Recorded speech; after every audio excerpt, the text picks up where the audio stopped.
बहुत बहुत स्वागत है आपका गुड मॉर्निंग पिंक सिटी में। जी, बहुत बहुत धन्यवाद। और आज हमारा सौभाग्य है कि आपसे इस सार्थक चर्चा के लिए आप हमारे साथ हैं। जी, बहुत बहुत सर, धन्यवाद। मैं ये पूछना चाहता हूँ, अभी पूरा देश राममय हो रहा है।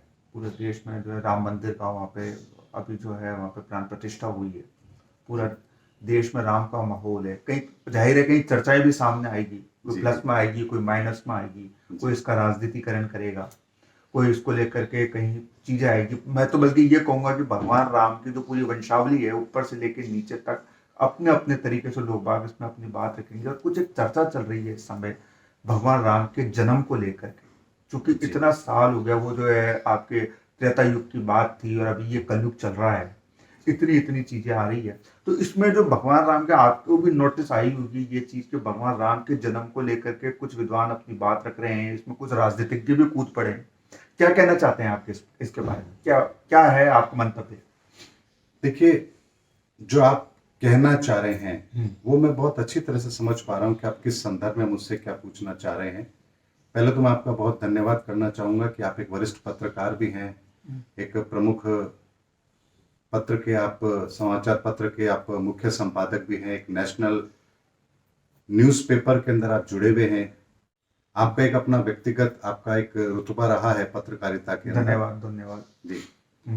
देखिए, यहाँ मैं दो चीज कहना चाहूंगा कि इस समय पर एक बात कही जा रही है धीरेन्द्र शास्त्री जी को लेकर के, कि उन्होंने अपने किसी वक्तव्य में कहा कि भगवान राम के 5 पिता थे। और इस बात को लेकर के कई लोगों ने आलोचनाएं भी की हैं। लेकिन भगवान राम के 5 पिता के संदर्भ में धीरेन्द्र शास्त्री जी ने जो कहा है, उस बात के मतलब को समझना जरूरी है। और इस बात को भी समझना जरूरी है कि इस तरह की बात कहने से पहले हमें यह भी समझना होगा कि क्या सामने वाले जो लोग हैं, जो उस बात को सुन रहे हैं, या जो लोग इनको सुनेंगे, क्या उनका बौद्धिक स्तर उस लेवल का है कि वो उस बात का सही मतलब निकाल पाएंगे। अगर हम संसार की बात करें तो आपने देखा होगा कई घरों में हम कहते हैं कि आपके बड़े पापा हैं। अब यहाँ पापा तो एक ही है, उनके पिता तो एक ही, लेकिन कहते हैं बड़े पापा हैं आपके, ये आपके छोटे पापा हैं। कई घरों में ऐसा होता है, यानी जहां ताऊ जी को बड़े पापा बोला जाता है, छोटे पापा चाचा को बोला जाता है। तो यहाँ क्या उस बच्चे के 3 पिता हो गए? क्या 3 पिता होने का मतलब यहाँ पर उनकी माता के चरित्र पर कोई उंगली उठाई जा रही है? एक पिता होता है जो हमें पालता है, एक पिता होता है जिसने हमें पैदा किया। और हम ऐसा देखते भी हैं कि कई बार हम ये कहते हैं कि बेटा ये आपके पिता तुल्य हैं। तो हमारे भारतीय संस्कृति के अंदर पिता को लेकर के, उनके सम्मान को लेकर के अलग अलग जगह पर अलग अलग दृष्टिकोण रखा गया है। और यही दृष्टिकोण धीरेन्द्र शास्त्री जी का भी था, जहां उन्होंने कहा कि वो हवन से, चूंकि हवन की अग्नि से वो पैदा हुए, इसलिए उन्होंने कहा कि यहाँ पर वो अग्नि के पुत्र भी हैं। दशरथ जी के भी पुत्र हैं क्योंकि वो उनके पुत्र कहलाए हैं। उसके बाद उन्होंने कहा कि वो विश्वामित्र जी के भी पुत्र हैं क्योंकि वो भगवान राम को विश्वामित्र जी दशरथ जी से मांग करके लेके जाते हैं अपने यज्ञ की सुरक्षा के लिए। सही है, बिल्कुल सही है। और उसके अलावा भी 2 जगहों पर उन्होंने और इसकी व्याख्या की है कि जटायु के भी वो पुत्र रहे, यानी जटायु को भी उन्होंने पिता कहा क्योंकि जटायु का अंतिम संस्कार भगवान राम ने पुत्र बनकर के किया था। तो एक तरीके से उन्होंने यहाँ पर भी उनको पिता की संज्ञा दी। और एक जगह उन्होंने कहा, राजा जनक को भी पिता के लिए कहा कि वो उनके पिता हैं क्योंकि पत्नी के पिता भी आपके पिता तुल्य होते। ये उनका दृष्टिकोण था। दृष्टिकोण बहुत स्पष्ट तौर पर था, लेकिन शायद यहाँ इस बात का गलत मतलब निकाला गया कि उनके 5 पिता थे। मैं आपसे ये पूछना चाहता हूँ मनोज जी कि भगवान राम को लेकर के जो चर्चाएं चल रही है, आप ये मानते हैं कि कुछ अधकचरे ज्ञान को लेकर के या अपनी राजनीतिक रोटियां सेकने के लिए इसका उपयोग हो रहा है? बिल्कुल निश्चित तौर पर यह बात कही जा रही है। और मैंने अपने एक वीडियो में कहा भी है कि आने वाले समय के अंदर भगवान राम के इस राम मंदिर के मुहूर्त को लेकर के भी बहुत बड़ा दुष्प्रचार किया जाएगा। मैंने वीडियो अपने बहुत पहले ही मैंने इस पर डाल दिया यूट्यूब पर, ताकि आने वाले समय में लोगों को इस बात का पता लगेगा। जैसे जैसे 2024 के चुनाव आएंगे, बहुत बड़ा दुष्प्रचार भी किया जाएगा, धर्म को लेकर के भी किया जाएगा। और सबसे बड़ी बात यह है कि लोगों की जो भावनाएं इस समय पर जुड़ी हुई हैं धर्म के प्रति, भगवान राम के प्रति, इसको खंडित करने का बहुत बड़ा प्रयास किया जाएगा। नहीं तो आप ये कहते हैं भाई इसको खंडित करने का प्रयास किया जाएगा, आप ये मानते हैं कि कि जिनको भगवान राम के बारे में कुछ एबीसीडी भी मालूम नहीं है, राम की वंशावली के बारे में भी कुछ मालूम नहीं है, कुछ एक कतिपय ताकतें कह दें या कुछ कतिपय राजनीतिज्ञों के कहने में आकर के इस तरह का दुष्प्रचार किया जा रहा है? क्या सहमत है क्या मेरी इस बात से? मैं आपकी इस बात से बिल्कुल सहमत हूं और मैं आपको यहाँ पर एक बात कहना चाहूंगा। एक वीडियो मुझे किसी ने शेयर किया था, उसमें एक बहुजन समाज पार्टी या इस तरह की कोई पार्टी, उसके वो राष्ट्रीय अध्यक्ष या प्रवक्ता जो भी हैं, मुझे नाम नहीं पता उनका, एक वीडियो शेयर किया। मैं आपको वो वीडियो भी दिखाऊंगा ताकि आप उस वीडियो के माध्यम से दर्शकों तक की बात आप कन्वे कर पाए। उसमें उन्होंने कहा कि भगवान राम के 5 पिता थे। हम कहते हैं कि भगवान राम के पिता थे ही नहीं, ये काल्पनिक घटना है, ऐसा उनका कहना है। और वो कहते हैं कि कोई हमें सिद्ध कर दे कि खीर खाने से पुत्र पैदा होता है, यानी आप कोई चीज खा रहे हैं वो आपके पेट में जाएगी या आपके गर्भाशय में जाएगी, ऐसा उनका मानना है। और ऐसी बात उन लोगों ने अपने वीडियो के माध्यम से कही है। मैं चाहूंगा कि एक बार थोड़ा सा वीडियो आप उन लोगों को दिखाएं, हमारे दर्शकों को दिखाएं, ताकि उसके बाद हम इस चर्चा को आगे जारी रखें। आज हमारे चैनल पर बहुजन समाज के जननायक और बिरहा के राष्ट्रीय अध्यक्ष आदरणीय श्रीमान राजकुमार यादव जी आए हुए हैं। सर, हमारे चैनल पर आने के लिए बहुत बहुत धन्यवाद आपका। सादर जय भीम, नमो बुद्धाय। सर, मेरा क्वेश्चन आज आपसे ये रहेगा कि श्री रामचंद्र जी के पिताजी एक थे या 5 थे, ये आप बताएंगे। मगर धीरेन्द्र शास्त्री जी जो नए नए संत आए हुए हैं, वो बोले हैं कि राम जी के 5 पिता हैं। तो क्या सत्य है कि असत्य है? हम तो कह रहे हैं कि यार आरटीआई लगा दो। आरटीआई लगा के, आरटीआई में ज़्यादा खर्चा नहीं पड़ेगा। आरटीआई लगा के ये मांग लो और मोदी से जवाब मांग लेंगे। माननीय मोदी जी जवाब दे देंगे आरटीआई को। आरटीआई आपको स्पष्टीकरण दे देगा कि राम के 5 बाप थे कि राम के 1 बाप थे। और मेरे हिसाब से राम के बाप थे ही नहीं। अब देखिए, यही बात 3 हो गई। मगर सर, ये तो गाली। अरे सुनो, गाली हो कुछ भी हो, राम को कुछ भी करो, कहाँ राम बेचारू पूछाया हो तुम्हारा। उनके गाड़ी दा, उनका सम्मान करा, उनके माला फूल चढ़ावा, चाहे उनके उठा के कहीं फेंक दा, वो कहाँ पूछने ही आ रहे हैं। लेकिन जो धीरेन्द्र दास महाराज जी इस समय सबसे बड़े दास वही हैं। डायरेक्ट हनुमान से उनकी बातचीत हुआ करती है और यही स्थिति रह गई। तो धीरेन्द्र इस देश के राष्ट्रपति बनेंगे। ये बदे कि इस देश में भड़ुओं की इतनी बड़ी जनसंख्या हो गई है। वो बात राजकुमार कह देते, स्वामी प्रसाद मौर्य कह देते, राजेंद्र पाल गौतम कह देते, नहीं लक्ष्मण यादव कह देते, तो अब तक ये सब उतार देते चड्ढिए। लेकिन धीरेन्द्र दास कहें इसलिए वो नहीं बोल रहे हैं। अब धीरेन्द्र दास कहते हैं कि राम के 5 बाप थे। इनका ग्रंथ कहता है कि राम के बाप दशरथ थे। मैं कहता हूं कि राम के पास बापे नहीं थे। राम बाप से पैदा ही नहीं थे। राम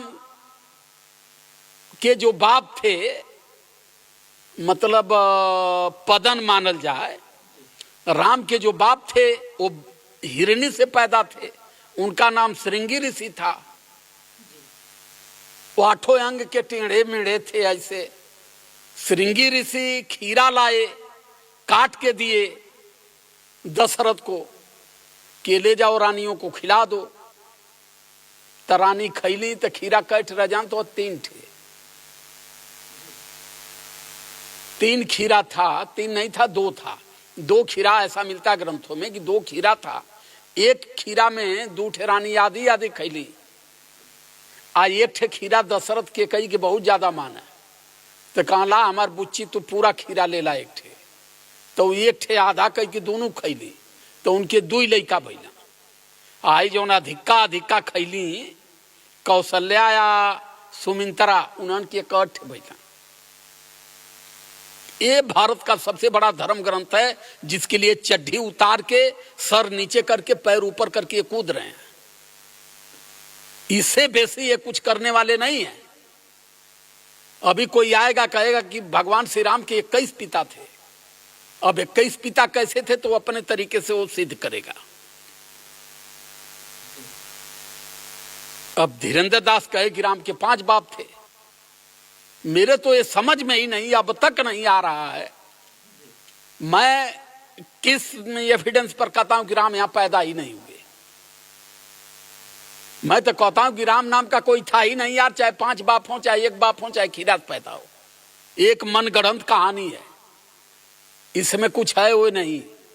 क्योंकि आज तक कोई धरती पर कोई ये सिद्ध नहीं कर पाया कि मुंह से खाने वाली चीज अमाशय में न जाके सीधे गर्भाशय में जाइए। ना ही कोई डॉक्टर सिद्ध कर पाया, ना कोई साइंटिस्ट सिद्ध कर पाया, ना कोई शंकराचार्य सिद्ध कर पाया। क्योंकि जहां से शंकराचार्य पैदा है वहीं से साइंटिस्ट पैदा है, वहीं से डॉक्टर पैदा है और वहीं से पूरा समाज पैदा है। चाहे वो जानवर हो चाहे वो इंसान हो, पैदा होने की जो प्रक्रिया है वो एक तरीके सबकी है।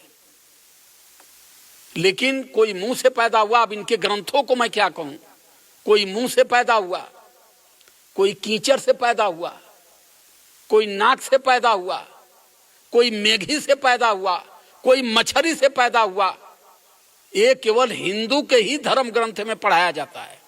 बाकी पूरी दुनिया इतनी बड़ी है, जापान इतना आगे, ऑस्ट्रेलिया इतना आगे है, चाइना इतना आगे है, अमेरिका इतना आगे है, अब तक ये इसको सिद्ध कर ही नहीं पाए। उन्होंने तो ये स्पष्ट रूप से ये कही है कि भाई जो है कि कहीं भी कोई वैज्ञानिक दृष्टिकोण नहीं है या कोई भी चिकित्सीय ये कोई प्रावधान नहीं है कि अमाशय में जाने के बजाय खीर सीधे जो है आपके गर्भाशय वहां पे जाएगी आपके गर्भाशय में और इससे बच्चा पैदा होगा। तो इसका मतलब उन्होंने इस पूरी चीज को काल्पनिक करार दिया है। तो क्या कहना चाहते हैं, ये संस्कारों पे चोट है क्या?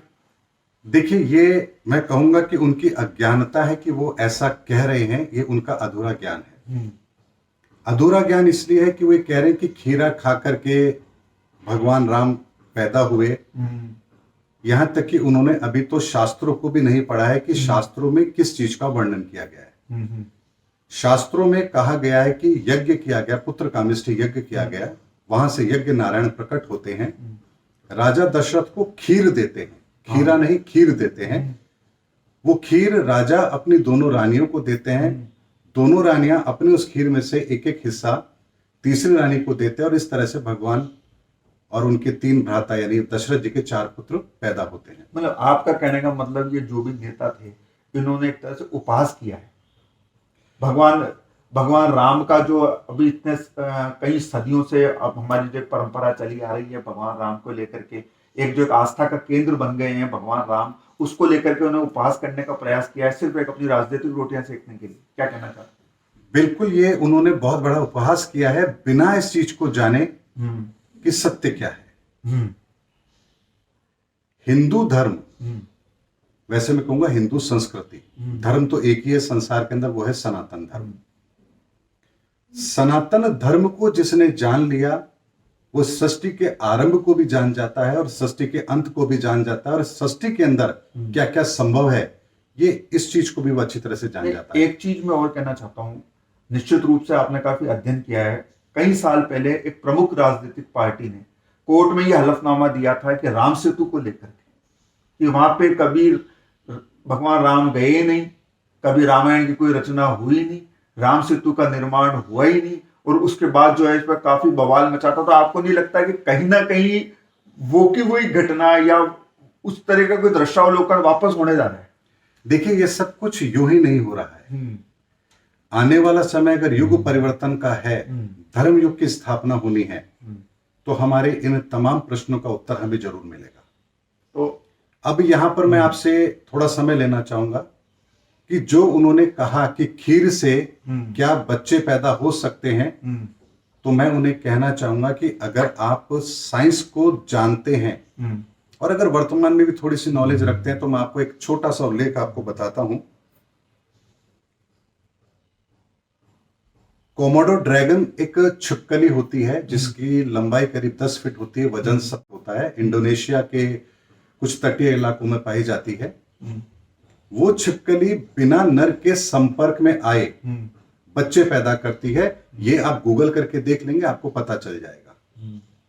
तो काफी समय पहले उसको छिपकली को खोजा गया, उसके बाद उसे रखा गया अलग से, तो कुछ समय के बाद उसने कुछ अंडों को दिया और उससे कुछ बच्चे पैदा हुए। तो वैज्ञानिकों का यह मानना था कि हो सकता है कि इसके पहले से ही कोई नर स्पर्म इसके रहे हो जिसकी वजह से ऐसा हुआ हो। लेकिन जब कुछ समय बाद दोबारा से उसने जब अंडे दिए तो वैज्ञानिकों ने इस बात का भी खंडन किया कि हाँ, ये वो प्रजाति है जो बिना नर के संपर्क में आए भी बच्चे दे सकती है। ये साइंटिफिकली प्रूव है। गूगल पे आप सर्च करेंगे तो भी आपको इस बात का पता लगेगा। यानी कि जब एक छिपकली बिना नर के संपर्क में आए बच्चे पैदा कर सकती है, तो आप इस सृष्टि के नियमों को बिना जाने, जी बिल्कुल, इस सनातन के रहस्य को बिना जाने इस तरह की अगर आप बात करते हैं, वो भी भगवान राम के लिए, तो ये बिल्कुल भी ठीक नहीं होगा। और यहां पर मैं आपको एक बात और बताता हूं, जब भी किसी अवतार पुरुष ने इस धरा पर जन्म लिया है तो उसके जन्म के साथ में एक विशेष प्रक्रिया जरूर होती है। वो आप और हमारी तरह साधारण इस संसार में जन्म नहीं लेते हैं, ये बात निश्चित है। पहला उदाहरण लेते हैं हम, हिरण्याकश्यप के वध के लिए नरसिंह भगवान प्रकट हुए। बिल्कुल। तो नरसिंह भगवान प्रकट हुए तो लोहे के खंभ को फाड़ के प्रकट हुए, उन्होंने किसी माता के गर्भ से जन्म नहीं लिया। उसके बाद में उदाहरण हम लेते हैं भगवान राम का। भगवान राम के लिए भी यहां कहा गया कि यज्ञ पुरुष, यज्ञ नारायण वहां प्रकट होते हैं और दशरथ जी को वो खीर देते हैं। इसके पीछे एक बहुत बड़े सनातन का रहस्य है, जिसको जानने के पश्चात इंसान इस तरह की बात नहीं करेगा। और ये ऐसा रहस्य है जो हर किसी के सामने प्रकट नहीं किया जा सकता।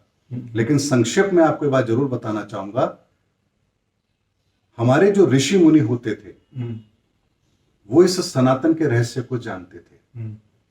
सतयुग के अंदर मनुष्य जो पैदा होता था वो संभोग के द्वारा पैदा नहीं होता था, उसकी प्रक्रिया अलग होती थी।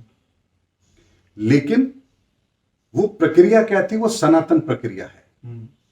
अब मैं आपसे एक छोटी सी बात यहां पर बीच में कहना चाहूंगा।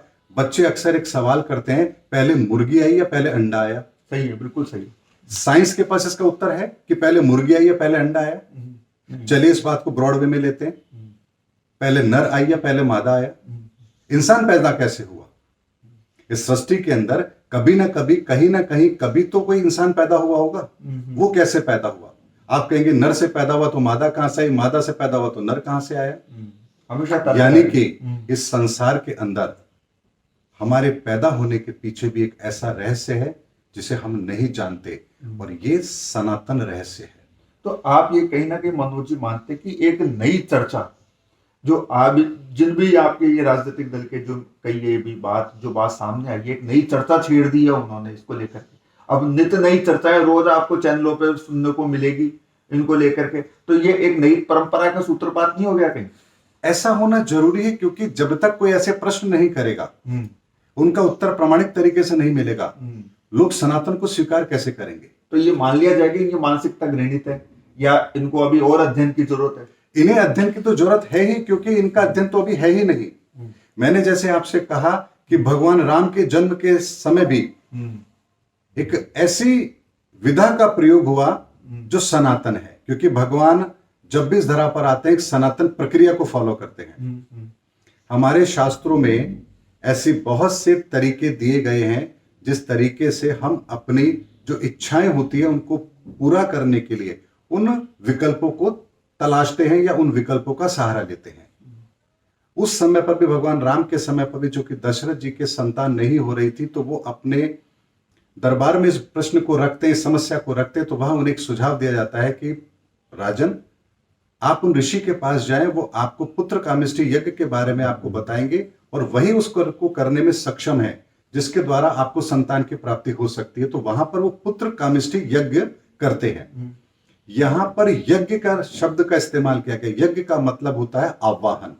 हम यज्ञ आहुति करते हैं, जब यज्ञ करते हैं उसमें आहुति भी देते हैं। तो यज्ञ का मतलब होता है आवाहन करना, और आहुति का मतलब होता है आप वहां कुछ समर्पित करते हैं। ये यज्ञ आहुति का एक विधान है। तो यहां पर यज्ञ किया गया, यानी कि उन शक्तियों का आवाहन किया गया जिसके द्वारा दशरथ जी को पुत्र प्राप्त हो सकते थे। और ये आवाहन कौन सा है? ये आवाहन वही आवाहन है जिस आवाहन से इस संसार के अंदर सर्वप्रथम मनुष्य की उत्पत्ति हुई। भगवान शिव का आधा शरीर मोहिनी का है और आधा शरीर शिव का है, और इन दोनों शरीर से आधा नर आधा नारी, और इसे ही हम उन्हें अर्धनारीश्वर कहते हैं। अर्धनारीश्वर कहते हैं, सही है। ये सनातन की वो बात मैं आपको बता रहा हूं जिसके बारे में आपने सुना तो होगा, लेकिन इसका शाश्वत सत्य क्या है ये आपको शायद नहीं पता होगा।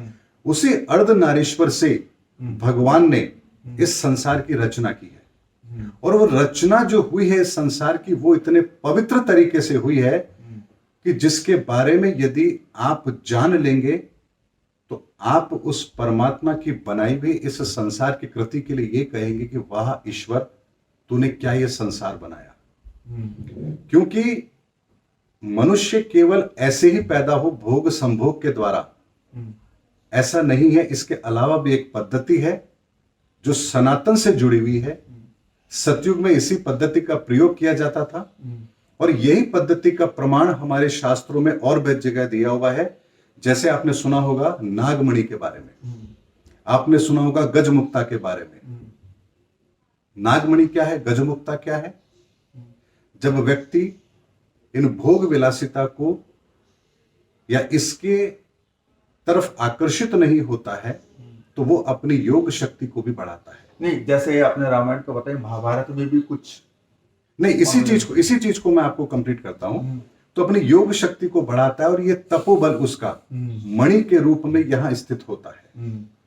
तो सांपों के अंदर भी ऐसा होता है कि वो जब संभोग नहीं करते हैं और अपनी योग शक्ति को बढ़ाते हैं तो वो जो उनका तपोबल है वो मणि के रूप में यहाँ केंद्रित हो जाता है, और जिस नाग के नागमणि है वो नागिन के साथ संभोग नहीं करता है, केवल दृष्टि मात्र से वो नागिन गर्भवती होती है। ऐसा नागों के अंदर भी होता है, ऐसा हाथियों के साथ भी होता है, इसीलिए गजमुक्ता भी उनके यहाँ पर विद्यमान होती है। और ऐसा ही हमारे कई ऐसे ऋषि मुनियों के साथ भी एक जुड़ी हुई चीजें हैं कि वो अपने तपोबल के आधार पर अपनी सारी शक्ति को यहाँ केंद्रित कर लेते हैं।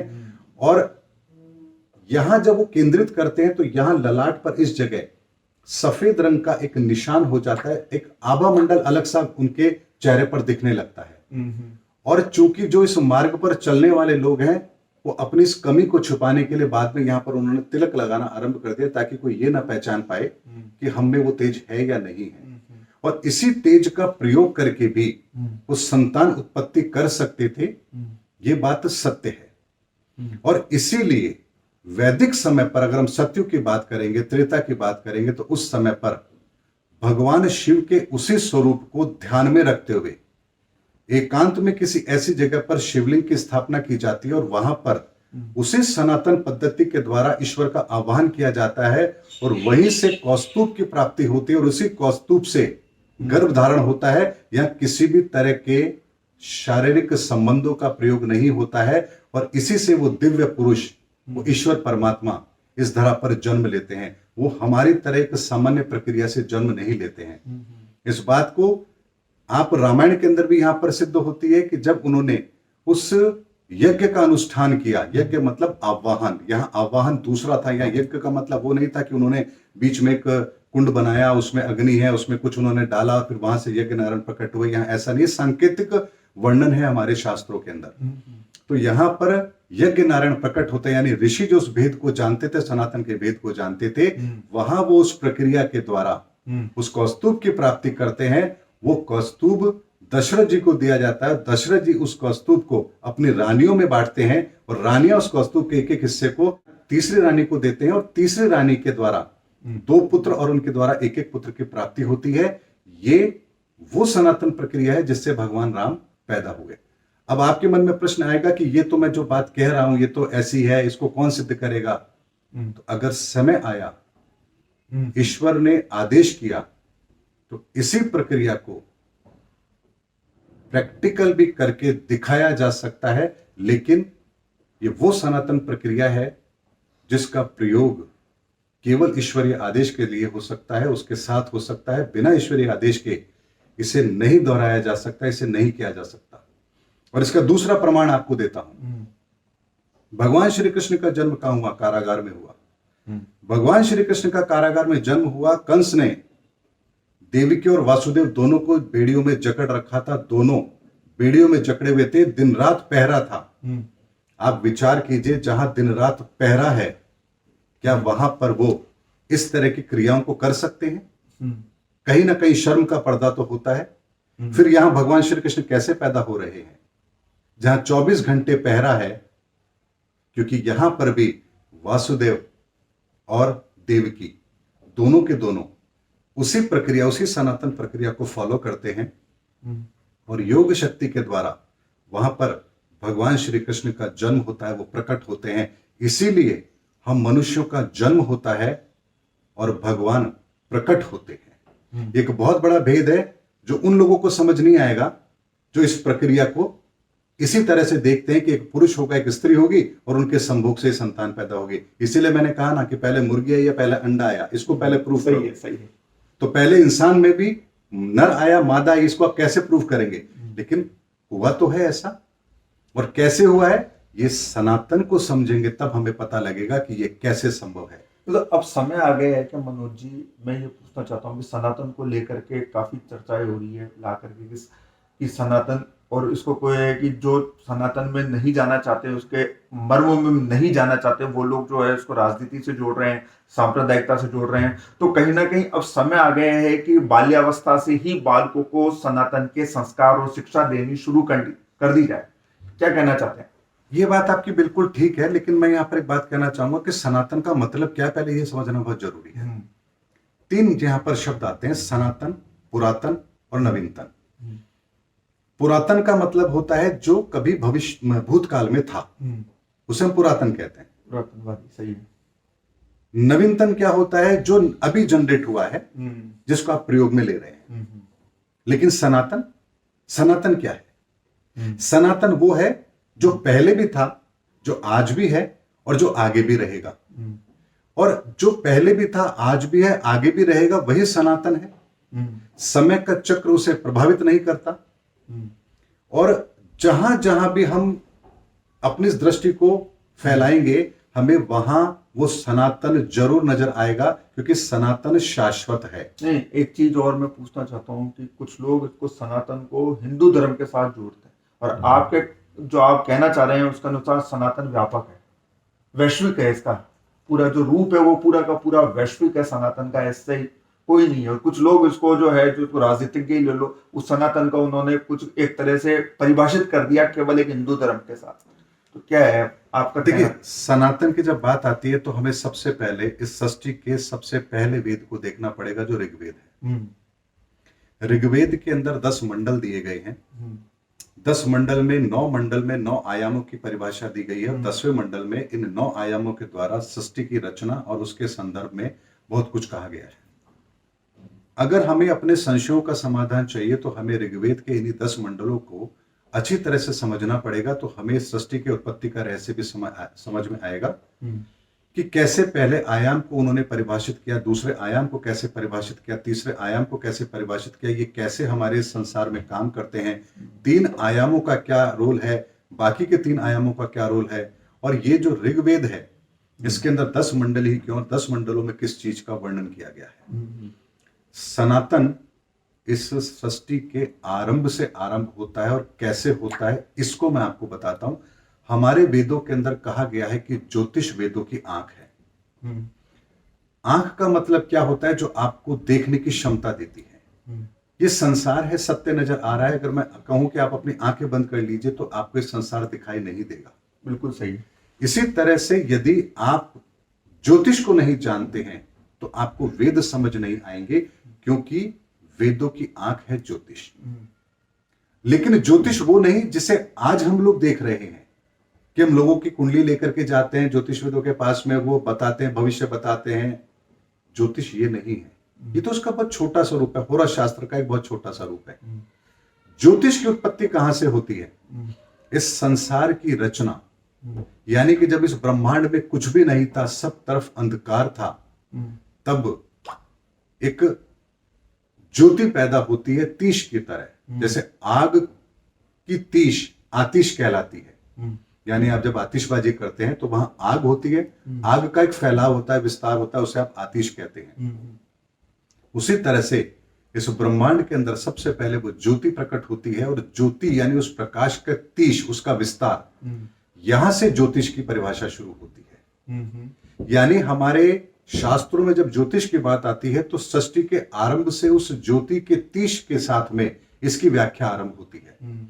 वो ज्योतिष जो है वो विस्तार है, वो विस्तार है, वो अग्नि है, उस अग्नि के अंदर भाप है, भाप के द्वारा वहां उष्मा पैदा होती है, यानी वो ज्योति है, ज्योति है, वो अग्नि है, अग्नि है तो उसके अंदर भाप पैदा होती है, भाप से लवण पैदा होता है, लवण से पिंड, और पिंड से ब्रह्मांड। बिल्कुल सही है। ये इस तरह की प्रक्रिया है। ये हमारे ऋग्वेद में इसका वर्णन किया गया है। तो यहां से जो ब्रह्मांड की उत्पत्ति होती है, यहां से ये प्रक्रिया आरंभ होती है हमारे सनातन की। सनातन वहां से व्याप्त है। ये तो एक हो गई उसके उत्पन्न होने का रहस्य, लेकिन इसके साथ ही सृष्टि की रचना का एक दूसरा खंड भी आरंभ होता है कि वहीं से नारायण प्रकट होते हैं, नारायण से ब्रह्मा, और भगवान नारायण की भुजा से भगवान शिव पैदा होते हैं, और शिव का आधा अंग स्त्री का है, मोहिनी रूप में है, और आधा अंग भगवान शिव का स्वयं का है, और यहां उनके अर्धनारीश्वर की उत्पत्ति होती है, और यहां से मनुष्य, इस संसार के अंदर मनुष्य की उत्पत्ति का रहस्य होता है। इसके अलावा एक तीसरा और विज्ञान यहां काम करता है कि एनर्जी लेवल पर यह चीज कैसे काम करेगी। तो यहां पर 9 आयाम दर्शाए गए हैं। इन 9 आयामों को परिभाषित करने के लिए गणित की रचना हुई है। ये गणित की रचना गणेश जी ने की है, गणपति ने की है, इसलिए गणित और गणपति, यानी कि उन संकेतों को डिकोड करने का काम भी भगवान गणेश ने किया है, और इसीलिए उन्हें प्रथम देव की उपाधि दी गई है।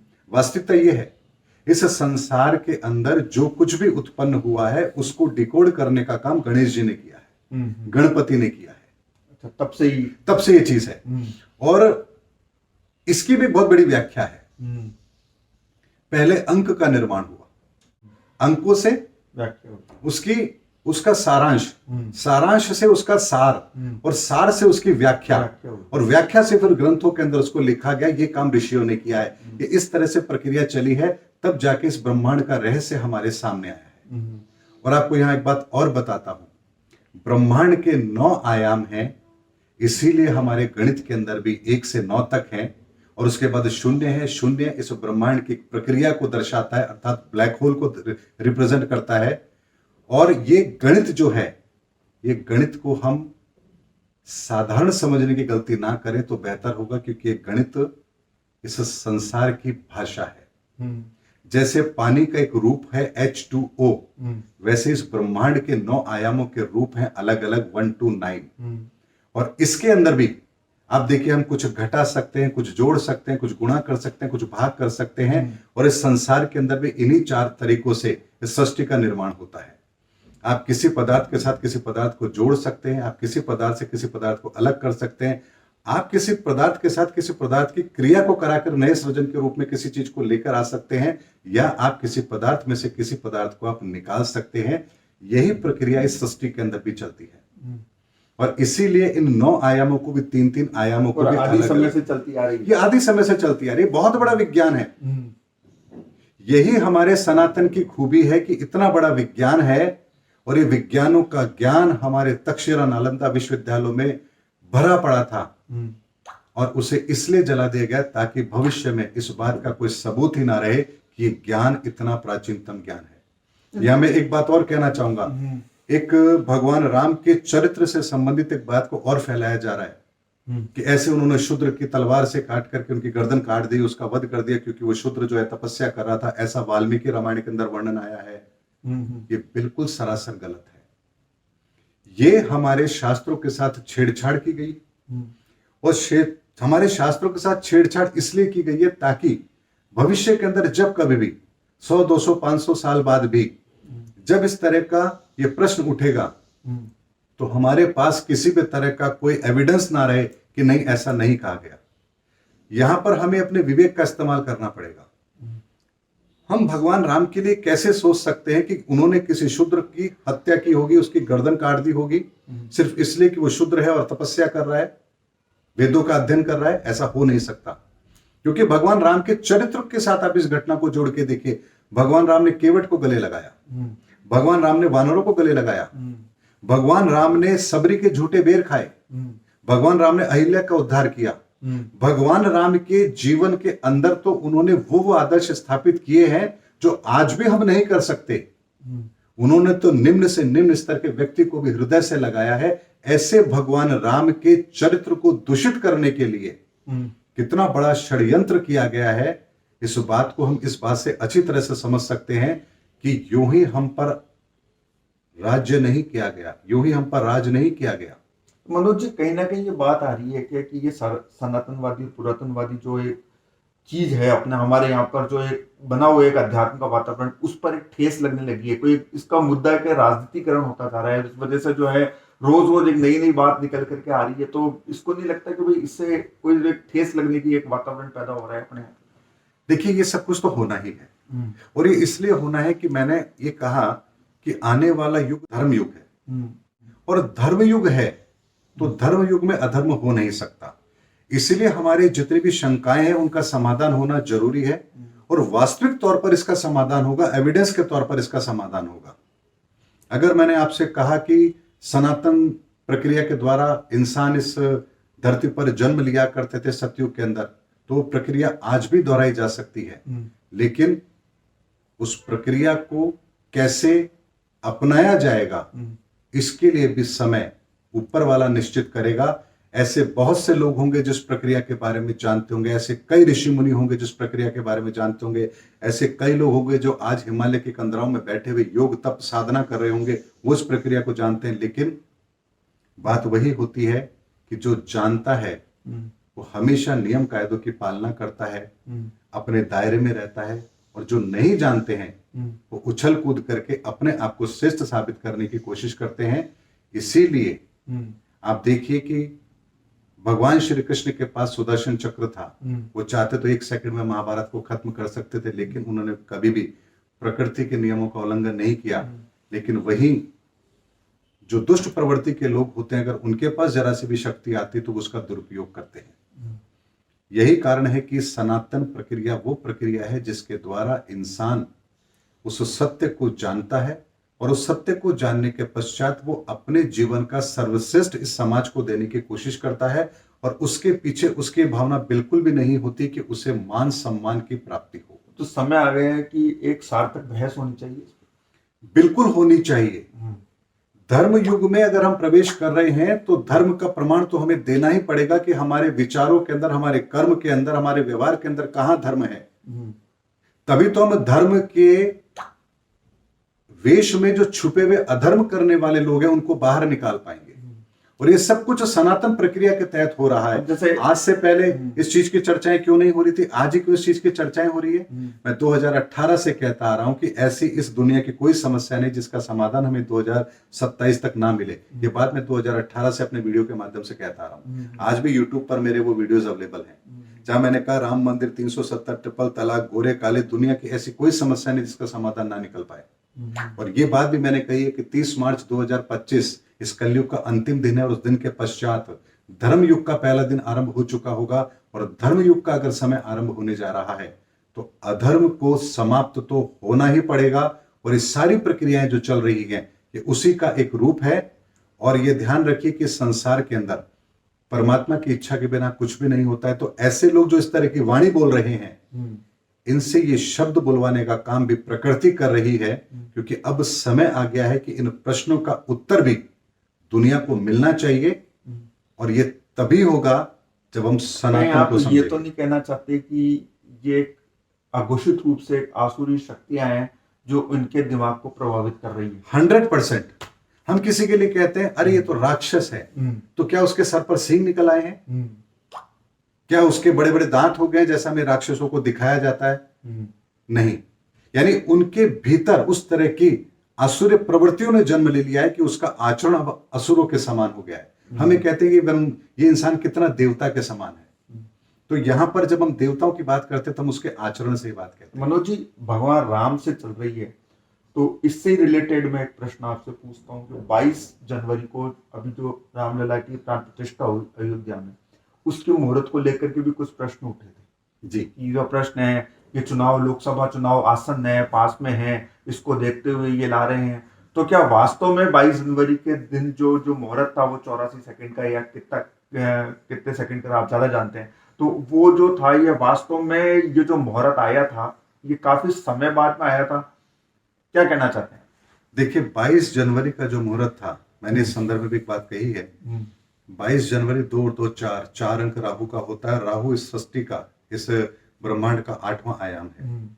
राहु किसी नियम परंपरा को नहीं मानता है, वो सारे भेदों को खोल करके स्पष्ट चीज हमारे सामने रखता है। राहु की एक सकारात्मक ऊर्जा का प्रभाव है। और जिन जिन की भी कुंडलियों में इस समय पर राहु का समय चल रहा है, वो इस युग परिवर्तन के अंदर अपना एक बहुत बड़ा रोल प्ले जरूर कर रही है। ये प्रकृति का इस समय पर इस संसार का 8वां आयाम काम कर रहा है। तो 8वें आयाम से संबंधित श्रेष्ठ जो ऊर्जाओं से संबंधित व्यक्ति हैं, उनको एक विशेष बल जरूर मिलेगा यहाँ पर काम करने का। और यही कारण है कि नरेंद्र मोदी जी की भी कुंडली के अंदर इस समय मीन राशि के अंदर, यानी उनकी कुंडली में मीन राशि में राहु है और इस समय वर्तमान का राहु भी मीन राशि के अंदर है। तो इस समय पर उनको भी इस काम को करने की प्रेरणा मिल रही है। लेकिन जहां तक मुहूर्त की बात आती है, भगवान की लीलाओं को, भगवान की दिव्य शक्तियों को हमें मुहूर्त से नहीं तोलना चाहिए। लेकिन ये वर्तमान में जो 22 जनवरी को ही ऐसा हुआ है, इसके पीछे भी एक बहुत बड़ा दिव्य संदेश है जो हमें समझना चाहिए। अप्रैल 2024 के बाद से संसार के अंदर जो ग्रहों की परिस्थिति बनेगी वो बहुत ही नकारात्मक है और दिसंबर 2025 तक इसका विकराल रूप हमको देखने को मिलेगा। हमारे शास्त्रों में एक वर्णन आता है कि जब कभी भी हम किसी बड़े कार्य को करते हैं तो उससे पहले विष्णु चौकी की स्थापना होती है, यानी कि धर्म की स्थापना होती है। धर्म की स्थापना होने का मतलब होता है कि उस क्षेत्र में, उस जगह पर इस संसार की तमाम दिव्य शक्तियां वहां पर आकर के स्थित होती हैं और वो उस स्थान की रक्षा करती हैं। ऐसे में इस संसार के अंदर जब विध्वंस का समय आरंभ हो रहा है, तो इस संसार की रक्षा के लिए उस परमात्मा ने कोई ना कोई भूमि या कोई ना कोई स्थान तो निश्चित अवश्य किया होगा। और अयोध्या वो स्थान है जहां पर भगवान राम की रामलला की मूर्ति के साथ ही वहां पर विष्णु चौकी की स्थापना हुई है। क्योंकि भगवान की जो मूर्ति आपने देखी है, ये कितनी पुरानी है, ये आपको पता है कि आदिकाल, यानी कि हम मानव के जन्म से पहले की वो शिला है जहां पर वो मूर्ति, जिस पत्थर से वो मूर्ति बनी है, नीचे कमल का फूल विष्णु चौकी का प्रतीक है। यानी वहां पर साक्षात धर्म स्थापित हुआ है। और वहां जो धर्म स्थापित हुआ है वो आने वाले समय के अंदर भारत की और इस सनातन धर्म की सुरक्षा के लिए, हालांकि सनातन धर्म को कोई सुरक्षा की आवश्यकता नहीं है, लेकिन हम मनुष्यों के लिए, चूंकि हम उस सनातन को फॉलो करने वाले लोग हैं भविष्य के अंदर, तो हमारी सुरक्षा के लिए उस ईश्वरीय शक्ति के स्थापना को वहां पर किया गया है। जो आने वाले समय के अंदर जब ये संसार त्राहिमाम करेगा, तो यहीं से वो सनातन का बीज उत्पन्न होगा जो इस संसार को नई राह दिखाने का काम करेगा। ये दैवीय कार्य है, ये किसी एक व्यक्ति के द्वारा किया गया कार्य नहीं है। मनोज जी, एक चीज जानना चाहते हैं कि अभी रामलला की प्रतिष्ठा हुई, वहां पे धूमधाम से हुई, पूरे देश में उत्सव मनाया गया। जाहिर है कि इस पे चर्चाओं का दौर अभी और चलता रहेगा। अभी तो भगवान राम के जन्म को लेकर के कुछ प्रश्न उठाए गए हैं, तो आपको क्या लगता है आपको कि भाई इसका पटाक्षेप किस तरीके से होना चाहिए?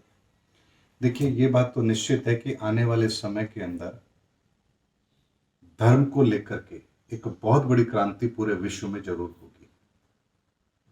जितनी भी हमारी मान्यताएं हैं, उन मान्यताओं को लोग तब स्वीकार करेंगे जब उनका कोई वैज्ञानिक आधार उन्हें मिलेगा या वो बातें शास्त्र से प्रमाणित होंगी। ये बात जब तक नहीं होगी, अब लोग आने वाले समय के अंदर धर्म को स्वीकार नहीं करेंगे और ये हर धर्म के अंदर ये होगा जरूर। आप देखिए, बहुत से मुस्लिम कंट्रीज के अंदर भी अपने धर्म को लेकर के क्रांति चल रही है। हिंदुओं के अंदर भी हो रहा है ऐसा। आप देखिए, जो प्रश्न उठाने वाले हैं ये कोई दूसरे धर्म के नहीं है, ये हिंदू ही हैं। हालांकि ये तो अब ये भी कहने लगे कि हम हिंदू है ही नहीं, हम किसी भगवान को मानते ही नहीं है। तो ये जो नहीं मानने वाले लोगों का जो एक संगठन तैयार हो रहा है, यही वो कार्य करेगा लोगों को धर्म के साथ जोड़ने का। क्योंकि ऐसे प्रश्न करने की हिम्मत एक आस्तिक आदमी नहीं करेगा। इसीलिए जो कुछ भी हो रहा है ये विधि का विधान है और आने वाले उज्जवल भविष्य के लिए सब कार्य हो रहा है और धर्मयुग का आरंभ होना है, तो ये सब कुछ तो होना अवश्यंभावी है। चलो साहब, मनोज जी बहुत बहुत धन्यवाद आपको। बहुत सार्थक चर्चा हुई आज हमारे साथ में। ऐसे ही निश्चित रूप से आगे भी एक गतिमान चर्चाएं आपके और हमारे बीच पे चलती रहेगी, ऐसी हमें आशा है। आपको पधारने के लिए बहुत बहुत धन्यवाद। जी, बहुत बहुत धन्यवाद।